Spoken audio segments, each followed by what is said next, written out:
Баршаларыңызға ассалаумағалейкум. Облыс әкімдігіне тағайындалған Тоқаевтың жанындағы сенімді серіктердің бірі болған Берік Уәли, Абай облысының әкімі болып отырып, осы күнге дейін босаң жұмыс істеп келген бір топ шенеуніктің шаңын қағып алған екен. Жаңа мектептердің инфрақұрылымындағы кемшіліктерге байланысты облыс әкімінің орынбасары Дмитрий Гариков, Семей қаласының әкімі Талғат Мұратов, Бесқарағай ауданының әкімі Нұрбек Қошқарбаев және энергетика мен тұрғын үй коммуналдық шаруашылық басқармасының басшысы Жандос Қайырханов сөгіс алды. Білім беру саласындағы олқылықтар үшін облыстық білім басқармасының басшысы Нұржан Ахметқалиев қызметінен босатылды.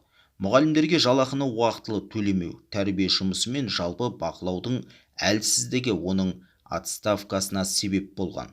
Сондай-ақ облыстық әлеуметтік кәсіпкерлік корпорациясының басшысы Абай Амангелдин де қызметінен қуылды.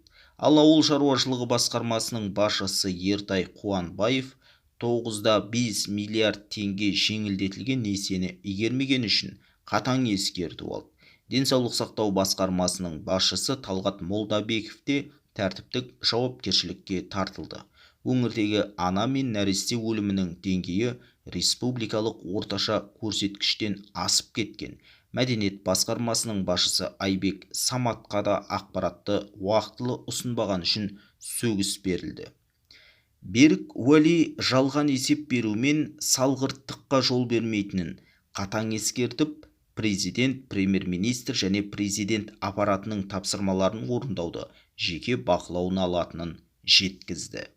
Берік Уәлидің бұл бастамасы жаман емес әрине. Алайда Абай облысына әкім болып барғанына аз ғана уақыт өтсе де, мұнша шенеунікті жұмыстан қуып, оларға сөгіс беру бұрын соңды болмаған жағдай еді.